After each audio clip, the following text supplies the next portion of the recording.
जय हिंद दोस्तों। UP triple S C ANM की तैयारी का आज 6वां वीडियो है। आज की इस वीडियो में मैं मोस्ट इम्पॉर्टेंट टॉपिक के विषय में बात करने वाला हूं, जो है organisation of SC, PSC, CSC और डीएच। देखिए, यह जो टॉपिक है आपके एग्जाम के लिए मोस्ट इम्पॉर्टेंट टॉपिक है, क्योंकि पिछली बार 2022 में जब आपका एएनएम का एग्जाम हुआ था उसमें इस टॉपिक से 3 प्रश्न पूछे गए थे और संभावना यह है कि आपका जो एग्जाम है इसमें भी 3 से 4 प्रश्न पूछे जा सकते हैं। इसलिए आप सभी लोग इस वीडियो को लास्ट तक अवश्य देखिएगा। इस वीडियो में जो लेटेस्ट डाटा आया है इंडियन पब्लिक हेल्थ सर्विस के अनुसार, जो गाइडलाइन आई है उसके तहत उसको एनालिसिस करके यह वीडियो बनाया गया है, यानी कि इसमें लेटेस्ट डाटा ऐड किया गया है और सारी जानकारी आपको इस वीडियो के माध्यम से दी जाएगी। इस वीडियो में मैं आपसे उपकेंद्र के विषय में बात करूंगा, यानी कि सब सेंटर के विषय में बात करूंगा और सब सेंटर से संबंधित जितनी भी जानकारी है सब इस वीडियो में है कि सब सेंटर कितनी जनसंख्या पे खोला जाता है, अर्बन एरिया में क्या जनसंख्या होती है, समतल एरिया में, पहाड़ी एरिया में,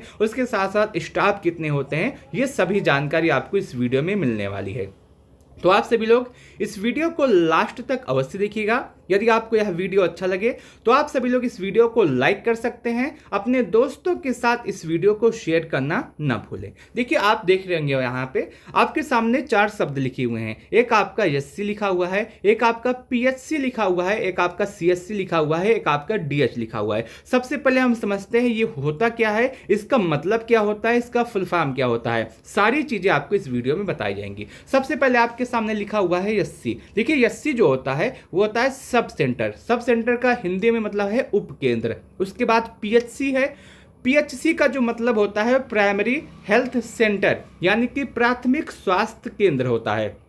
उसके बाद सीएचसी आता है। सीएचसी का मतलब होता है कम्युनिटी हेल्थ सेंटर, यानी कि सामुदायिक स्वास्थ्य केंद्र। उसके बाद डीएच यानी कि डिस्ट्रिक्ट हॉस्पिटल, जिसे हम जिला अस्पताल कहते हैं। अब सबसे पहले हम यही समझते हैं कि ये जो चारों शब्द हैं ये एक दूसरे से लिंक हैं और ये एक दूसरे के लिए काम कैसे करते हैं। यहाँ पे अगर आप देखेंगे तो बेसिक जानकारी आपको यहाँ पे हो जाएगी। देखिए, सबसे पहले हम समझते हैं कि ये जो है सेंटर एक दूसरे से लिंक कैसे हैं। मान लीजिए एक रामू नाम का व्यक्ति है, इसकी तबीयत खराब हो जाती है। क्या होती है, इसको बुखार होता है और बुखार जब होता है तो अपने नजदीक के पीएचसी पे जाकर के दिखाता है। अब जब पीएचसी पे जाएगा तो डॉक्टर साहब रहेंगे, अपनी भाषा में इसको दवाई देंगे। अब दवाई जब देते हैं डॉक्टर साहब तो इसकी तबीयत जो होती है आराम नहीं होता है। आराम नहीं होता है, उल्टा उसकी तबीयत और भी ज्यादा खराब हो जाती है। ये दोबारा अपने पीएचसी जाता है, पीएचसी पे दोबारा जाता है, प्राथमिक स्वास्थ्य केंद्र पे दोबारा जाता है और डॉक्टर साहब से कहता है मेरी तबीयत अभी सही नहीं हुई है और उल्टा और भी ज़्यादा तबीयत खराब हुई है। तो डॉक्टर साहब कहते हैं देखिए, मैं आपको और बड़े अस्पताल में भेज रहा हूँ, आप वहाँ पे जाकर के अपनी इलाज करवाइएगा। तो पीएचसी वाले जो होते हैं वो अपना रेफरल कर देते हैं और कहाँ पे करते हैं, सीएचसी पर। सीएचसी पे जब उनको रेफरल किया गया, अब सवाल आपके मन में ये आता है कि उनको सीएचसी पर ही क्यों किया गया रेफर। देखिए, मैं आपको बता दूं, जो सीएचसी होता है ये आपका फर्स्ट रेफरल यूनिट होता है। क्या होता है, फर्स्ट रेफरल यूनिट। आपको एक शब्द, एक प्रश्न यहां से भी बन सकता है कि आपकी जो 4 मैंने बताया इसमें आपकी फर्स्ट रेफरल यूनिट कौन सी है, तो आप क्या लगाएंगे, सीएचसी। ठीक है। अब सब सीएचसी पे रेफरल किया गया तो वहां पर भी इसको आराम नहीं हुआ, रामू को वहां पर भी इसकी तबीयत में सुधार नहीं हुआ। तो सीएचसी वाले क्या किए, उसको रेफर कहाँ कर दिए, डीएच यानी कि डिस्ट्रिक्ट हॉस्पिटल में। ठीक है। यहां पे आप समझ गए कि ये एक दूसरे से लिंक कैसे हैं। अब सबसे बड़ा सवाल ये आता है कि मान लीजिए कोई व्यक्ति है, वो एससी पे है या फिर पीएचसी पर है, किसी पर भी है, अगर उसको रेफर किया जाता है, कहाँ पे किया जाता है, सीएचसी पर। और सीएचसी पर क्यों किया जाता है कि सीएचसी आपकी फर्स्ट रेफरल यूनिट होती है।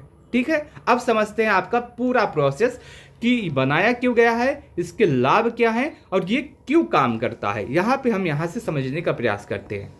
देखिए, कोविड आने के बाद भारत सरकार ने इन सभी सेंटर को रिवाइज किया। ठीक है। कोविड से पहले काम चलता था, कोविड से पहले भी सारी संस्था थी, लेकिन कोविड के आने के बाद जब बहुत ज़्यादा हालत खराब हो गई सरकार की, तो इन सभी यूनिट को सरकार ने रिवाइज किया और 2022 में एक नई पॉलिसी बनाई। उस पॉलिसी का नाम क्या है, IPHS, अब यहाँ से हम समझने का प्रयास करते हैं, यहाँ से आपका समझने का प्रोसेस शुरू हो जाता है। अब आपके सामने एक प्रश्न ये आता होगा कि IPHS क्या है और ये गाइडलाइन क्या है जो भारत सरकार ने 2022 में जारी की थी। देखिए IPH का जो फुल फॉर्म होता है वो इंडियन पब्लिक हेल्थ सर्विस होता है। क्या होता है? इंडियन पब्लिक हेल्थ सर्विस, भारतीय सार्वजनिक स्वास्थ्य सेवाएं। और ये क्यों जारी किया गया? जब कोविड आया था तो कोविड में हालत बहुत ज़्यादा खराब हो गई थी, तो इन सभी स्वास्थ्य केंद्र जो आपके हैं इन सभी को और बेहतर करने के लिए और बेहतर सुविधा देने के लिए IPHS गाइडलाइन जारी की गई थी, जिसे हम इंडियन पब्लिक हेल्थ सर्विस कहते हैं। अब जब ये गाइडलाइन आई तो जितने भी आपके सेंटर थे उनको एक लेवल के अनुसार डिवाइड कर दिया गया। लेवल कैसा? तो लेवल 1 आपका बना, लेवल 2 आपका बना और लेवल 3 आपका बना। लेवल 1 में क्या आता है, लेवल 2 में क्या आता है, लेवल 3 में क्या आता है, यहां से हम जानने का प्रयास करते हैं। देखिए जो लेवल 1 आपका होता है इसे हम प्राइमरी लेवल यानी कि प्राथमिक स्तर कहते हैं, प्राथमिक लेवल कहते हैं। लेवल 2 आपका हुआ इसे सेकेंडरी लेवल या द्वितीयक स्तर कहते हैं। लेवल 3 जो आपका होता है इसे तृतीयक स्तर कहते हैं। लेवल 1 में क्या होता है? लेवल जो आपका प्राइमरी स्तर है, जो आपका प्राथमिक स्तर है, उसमें आपके SC और PSC आते हैं। क्या आता है? SC और PSC आता है। उसके बाद जो सेकेंडरी लेवल जो द्वितीय लेवल होता है उसमें CSC आता है और जो आपका तृतीय लेवल होता है उसमें डिस्ट्रिक्ट हॉस्पिटल और मेडिकल कॉलेज आते हैं। आपसे ऐसे भी प्रश्न पूछा जा सकता है जो आपका CSC है वो किस लेवल के अंतर्गत आता है, लेवल 1 के कि लेवल 2 के कि लेवल 3 के। आपसे ऐसे भी प्रश्न पूछा जा सकता है जो आपका SC है वो किस लेवल के अंतर्गत आता है, प्राथमिक, द्वितीयक या फिर तृतीयक। ठीक है, तो कुछ भी आपसे प्रश्न पूछा जा सकता है। अगर आप इस लेवल को समझे हैं तो आपका प्रश्न गलत नहीं होगा। ठीक है, अब ये जब गाइडलाइन आई, ये जो आपका लेवल बांटा गया है किस गाइडलाइन के अनुसार बांटा गया है? Indian public health service. और इंडियन पब्लिक हेल्थ सर्विस कब आया? 2022 में। ये गाइडलाइन कब आई? 2022 में। उसके बाद लेवल डिवाइड कर दिया गया और पहले लेवल में आपका SC और PSC आता है, दूसरे लेवल पे आपका CSC आता है, तीसरे लेवल पे आपका डिस्ट्रिक्ट हॉस्पिटल और मेडिकल कॉलेज आते हैं। ठीक है, अब यहां पे हम समझते हैं, शुरुआत करते हैं आपका पूरा समझने का। सबसे पहले हम समझेंगे सब सेंटर को, SC को, जिसे हम उप स्वास्थ्य केंद्र या उप केंद्र भी कहते हैं। सबसे पहले हम इसी को समझने का प्रयास करते हैं। देखिए जो आपका सब सेंटर होता है ये आपका ग्रामीण स्तर पे खोला जाता है और ग्रामीण स्तर पे जो सबसे छोटा केंद्र होता है वही आपका सब सेंटर होता है। ठीक है, यहाँ पे हम फिर से एक बार देखते हैं। देखिए जो सब सेंटर होता है आपका, जो उप केंद्र होता है, यह ग्रामीण स्तर पर स्वास्थ्य सेवा को देता है। ठीक है, उसके बाद यह स्वास्थ्य सेवाओं का अंतिम केंद्र या सबसे छोटा केंद्र होता है। आप देखें जो आपका सब सेंटर होता है इससे छोटा तो कुछ नहीं होता, ये सबसे छोटे स्तर पे होता है, ये इसीलिए इसको कहते हैं सबसे छोटा केंद्र होता है। ठीक है, अब यहाँ पे समझिए। अब यहाँ से और एक बात और देखिएगा कि आयुष्मान योजना के तहत लगभग 1,50,000 उपकेंद्रों को, प्राथमिक स्वास्थ्य देखभाल केंद्र को, स्वास्थ्य और कल्याण केंद्र जिसे हम हेल्थ एंड वेलनेस सेंटर के नाम से जानते हैं, में बदलने का निर्णय लिया गया, बदलने का फैसला लिया गया। देखिए अब एक बार इसको हम फिर से समझते हैं। आयुष्मान योजना के तहत लगभग 1,50,000 उपकेंद्र का मतलब जिसे हम सब सेंटर कहते हैं को, स्वास्थ्य और कल्याण केंद्र जिसे हम इंग्लिश में हेल्थ एंड वेलनेस सेंटर कहते हैं में बदलने का फैसला लिया गया। अब सवाल ये आता है कि ये जो हेल्थ वेलनेस सेंटर है, जो आपका स्वास्थ्य और कल्याण केंद्र है, ये होता क्या है और क्यों इसमें बदलने का फैसला लिया गया है उपकेंद्रों को। आपसे यह भी सवाल पूछा जा सकता है कि कितने उपकेंद्रों को बदलने का फैसला लिया गया है, तो 1,50,000 को। किस में बदलने का फैसला लिया गया है उपकेंद्रों को? तो हेल्थ एंड वेलनेस सेंटर में बदलने का फैसला लिया गया है। अब यहाँ से हम समझते हैं कि जो आपका हेल्थ एंड वेलनेस सेंटर है ये होता क्या है, ये इसमें क्यों बदला गया है और ये काम कैसे करता है। सबसे पहले अगर हम समझें हेल्थ एंड वेलनेस सेंटर जो होता है, अब इसको समझते हैं। मान लीजिए आपका पूरा भारत का, पूरे उत्तर प्रदेश का मैप है, यह आपका पूरे उत्तर प्रदेश का मैप है और यहाँ पे छोटे छोटे जो आपके बने हुए हैं ये क्या है, ये आपका सब सेंटर है, ये आपका उपकेंद्र है जो हम समझ रहे हैं, जो हम पढ़ रहे हैं। अब ये आपके छोटे छोटे आप देख रहे होंगे कि सभी पूरे उत्तर प्रदेश में आपके सब सेंटर खोले गए हैं। लेकिन आयुष्मान जो योजना आई थी 2018 में, ये आयुष्मान योजना कब आई थी? 2018 में। आयुष्मान योजना के तहत उसके बाद 2022 से जो आपके जो सब सेंटर हैं, जो आपके छोटे छोटे सब सेंटर हैं, इसको थोड़ा सा बदलाव किया गया। इसी को जो आपके सब सेंटर हैं, इसी को क्या कह दिया गया? इसी को कह दिया गया हेल्थ एंड वेलनेस सेंटर। इसमें कुछ बदलाव नहीं किया गया। हेल्थ एंड वेलनेस सेंटर को दोबारा से नहीं खोला गया, जो आपके सब सेंटर थे उसी में बदलाव करके इसको हेल्थ एंड वेलनेस सेंटर का नाम दे दिया गया और कहा गया कि इस सेंटर पर अब केंद्र सरकार अपना स्वास्थ्य सेवाएं प्रदान करेगी। ठीक है, एक बार हम इसको फिर से समझते हैं। जो आपका पूरे उत्तर प्रदेश में जो आपके छोटे छोटे सब सेंटर थे, जो आपके छोटे छोटे सब सेंटर थे, आयुष्मान भारत योजना 2018 के तहत 2022 से इन सभी सेंटर में थोड़े से बदलाव किए गए और इसको थोड़े से बदलाव करने के बाद इन सभी का जो नाम है उसको क्या नाम दे दिया गया? इसी सब सेंटर को कहा जाने लगा हेल्थ एंड वेलनेस सेंटर। और इसका जो केंद्र सरकार इस पर देखभाल करेगा, केंद्र सरकार अपनी स्वास्थ्य योजना इस पर लागू करेगा। अब यहाँ पे हम समझ गए, यहाँ पे एक लाइन हम समझ गए जो हमने आपको बताया था कि आयुष्मान योजना के तहत लगभग 1,50,000 उप केंद्रों को प्राथमिक स्वास्थ्य देखभाल केंद्रों को स्वास्थ्य और कल्याण केंद्र यानी कि हेल्थ एंड वेलनेस सेंटर में बदलने का फैसला लिया गया है। ठीक है, मैंने आपको बता दिया हेल्थ एंड वेलनेस सेंटर क्या है। हेल्थ एंड वेलनेस सेंटर को जो आपका है यही सब सेंटर है और इसी सब सेंटर में थोड़े से बदलाव करके हेल्थ एंड वेलनेस सेंटर खोला गया है। अब एक सवाल ये आता है कि जब आपका हेल्थ एंड वेलनेस सेंटर आया है, इसको खोला गया है, तो इसमें पोस्ट कौन होगा? इसमें किसको पोस्ट किया जाएगा? देखिए, इसके लिए जो आपका हेल्थ एंड वेलनेस सेंटर है, इसमें जो आपका CHO होता है, CHO जिसे हम कम्युनिटी हेल्थ ऑफिसर कहते हैं, इसी को आपका इसको पोस्ट किया जाता है और यही आपका इसमें अधिकारी होता है सबसे बड़ा। ठीक है, यहाँ तक हम समझ गए।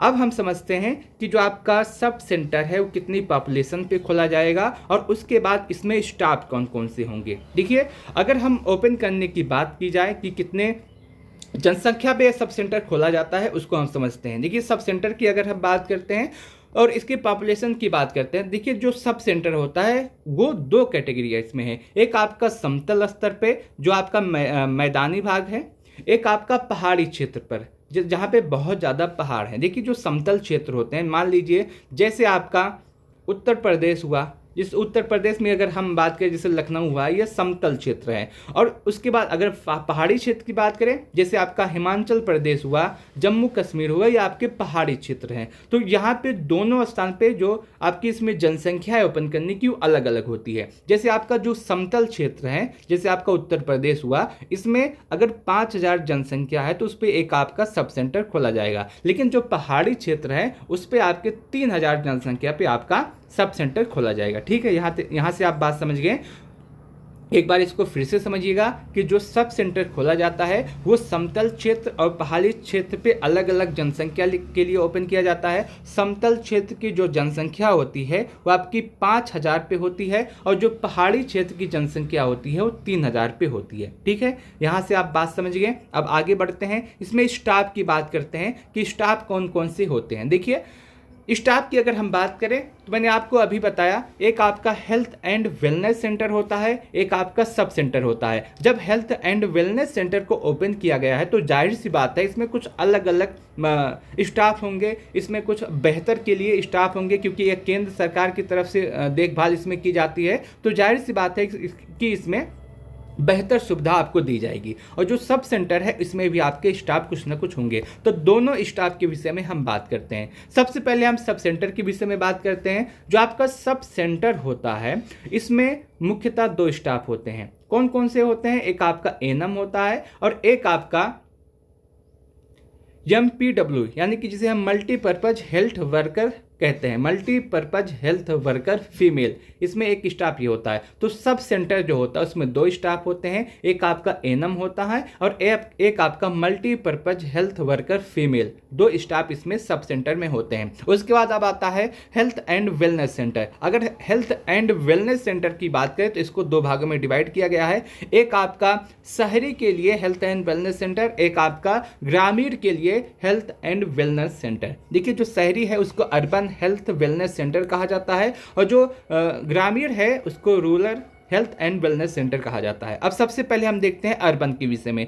जो अर्बन जो आपका शहरी हेल्थ एंड वेलनेस सेंटर होता है उसमें स्टाफ की बात करें तो इसमें 3 स्टाफ होते हैं, एक आपका मेडिकल ऑफिसर जिसे हम चिकित्सक अधिकारी कहते हैं एक होता है, उसके बाद स्टाफ नर्स एक होता है और उसके बाद मल्टीपर्पज हेल्थ वर्कर एक होता है। 3 स्टाफ होते हैं। और उसके बाद ग्रामीण की बात करें, हेल्थ एंड वेलनेस सेंटर ग्रामीण के विषय में बात करें तो इसमें भी आपके 3 स्टाफ होते हैं। कौन कौन सा होता है, एक आपका सीएचओ होता है जो मैंने आपको अभी बताया, उसके बाद एक आपका मल्टीपर्पज हेल्थ वर्कर मेल होता है, एक आपका मल्टीपर्पज हेल्थ वर्कर फीमेल होता है। इसमें भी 3 स्टाफ होते हैं। लेकिन जो आपका सब सेंटर होता है इसमें 2 स्टाफ होते हैं, एक आपका एनएम होते हैं, एक आपका मल्टीपर्पज हेल्थ वर्कर फीमेल होते हैं, 2 स्टाफ इसमें होते हैं। एक बार हम इसको पूरे को और एक बार समझते हैं जनसंख्या से। ठीक है, सब सेंटर जो जनसंख्या की बात करें कि कितनी जनसंख्या सब सेंटर होते हैं तो ये अलग अलग होता है। पहाड़ी क्षेत्र पे जनसंख्या अलग होती है, ग्रामीण क्षेत्र पे इसकी जनसंख्या अलग होती है। अगर पहाड़ी क्षेत्र पे बात करें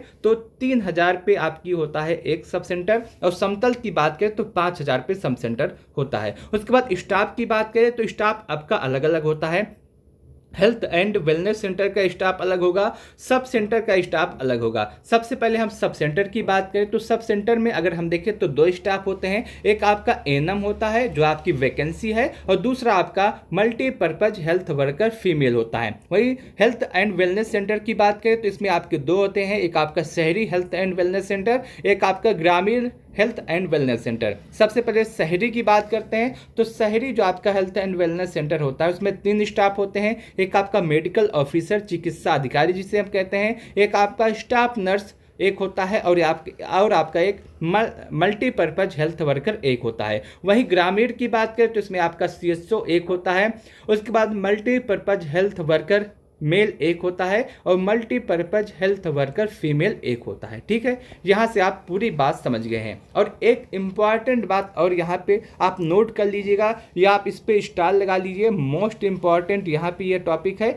यहाँ से आपके प्रश्न पूछे जा सकते हैं। अगर एनएम की बात करें, एनएम की बात करें तो ग्रामीण क्षेत्र पर 50,000 जनसंख्या पे एक एनएम निर्धारित किया गया है और शहरी क्षेत्र पे 10,000 जनसंख्या पे एक एनएम। वहीं आशा की बात करें तो ग्रामीण क्षेत्र में 1,000 जनसंख्या पे एक आशा और वहीं शहरी क्षेत्र पे 2,000 जनसंख्या पे एक आशा। ठीक है, यहाँ तक आप पूरी बात समझ गए। एक बार हम इसको फिर से दोबारा से देखने का प्रयास करते हैं। देखिए दोबारा से अगर हम समझें तो आपका ऑर्गेनाइजेशन आप एससी पीएससी सीएससी और डीएच की बात हो रही थी आज की इस वीडियो में और मैंने आपको सबका फुल फॉर्म बता दिया और मैंने आपको यह भी बता दिया कि जो आपका सीएससी होता है ये आपका फर्स्ट रेफरल यूनिट होता है। चाहे आपका पीएससी से कोई रेफर किया जाता है, चाहे आपका सब सेंटर से कोई रेफर किया जाता है तो पहली बार सीएससी पर ही जाता है। अब सीएससी पर ही क्यों जाता है? क्योंकि यहाँ पे आपके डॉक्टर होते हैं जो देखभाल करने के लिए होते हैं।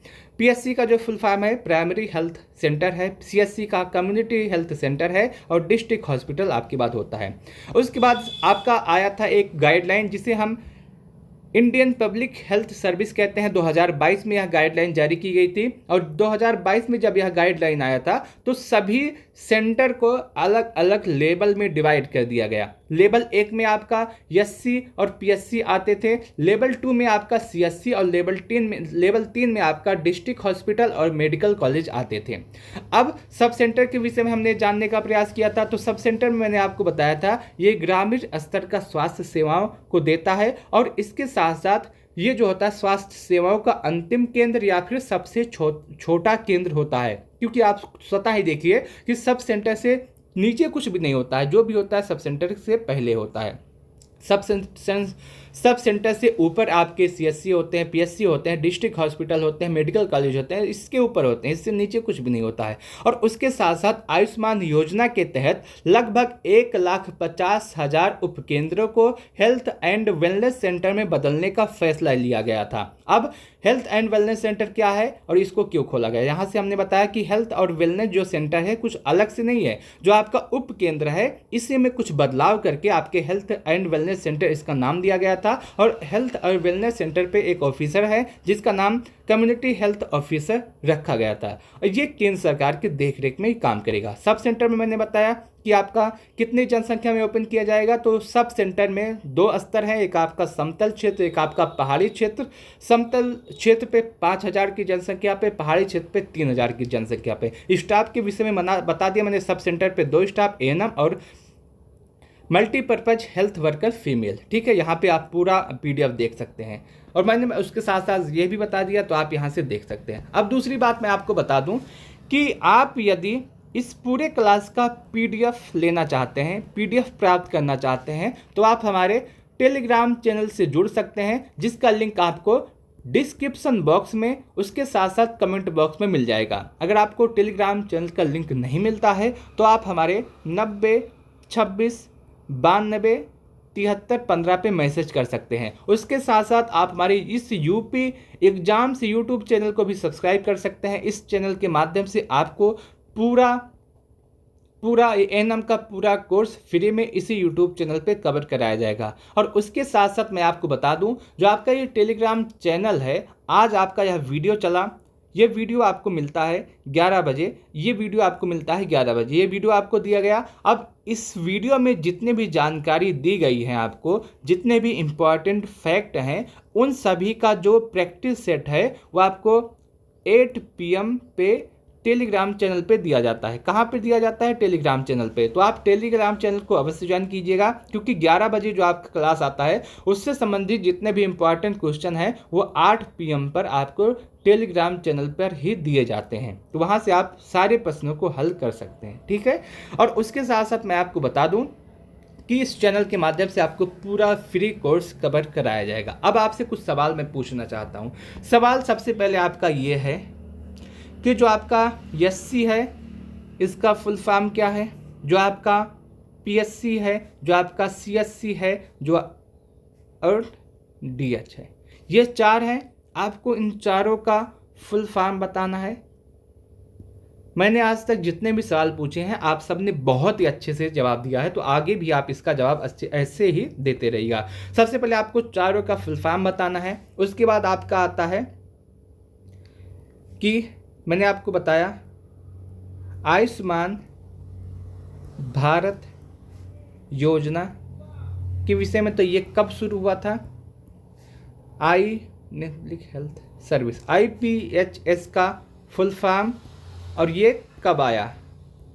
उसके बाद जो आपका एससी है वो शहरी और ग्रामीण, ये कितनी जनसंख्या पर आपका होता है ओपन, दोनों आपको बताना है। और उसके बाद जो आपका एससी होता है इसमें स्टाफ कौन कौन सा है आपको ये बताना है। ये आपके प्रश्न है और इसका जवाब आपको कमेंट सेक्शन के माध्यम से देना है।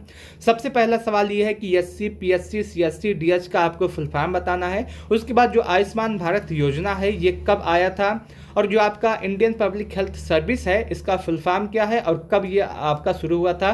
उसके बाद जो आपका सब सेंटर है ये शहरी क्षेत्र पे कितनी जनसंख्या में ओपन किया जाता है, ग्रामीण क्षेत्र में कितनी जनसंख्या पे ओपन किया जाता है। सॉरी, ये शहरी नहीं होगा, ये आपका पहाड़ी होगा, पहाड़ी क्षेत्र पे कितनी जनसंख्या पे ओपन किया जाता है। उसके बाद सब सेंटर जो आपका इसमें स्टाफ कितने होते हैं। इन सभी सवालों का जवाब आपको कमेंट सेक्शन के माध्यम से देना है। मैं उम्मीद करता हूं कि आपको यह वीडियो अच्छा लगा होगा। अगर आपको वीडियो अच्छा लगा हो तो आप इस वीडियो को लाइक कर सकते हैं, हमारे यूट्यूब चैनल को सब्सक्राइब कर सकते हैं, क्योंकि यहाँ से आपको पूरा एएनएम का कोर्स इसी तरह से कंप्लीट कराया जाएगा। और इस पूरे सेशन का आप PDF प्राप्त करना चाहते हैं तो आप हमारे टेलीग्राम चैनल से जुड़ सकते हैं, जिसका लिंक आपको डिस्क्रिप्शन बॉक्स में या फिर कमेंट बॉक्स में मिल जाएगा। अगर आपको नंबर नहीं मिलता है टेलीग्राम का तो आप हमारे 90 26 92 73 15 पर भी SMS कर सकते हैं। इस वीडियो को लास्ट तक देखने के लिए आप सबका बहुत बहुत धन्यवाद।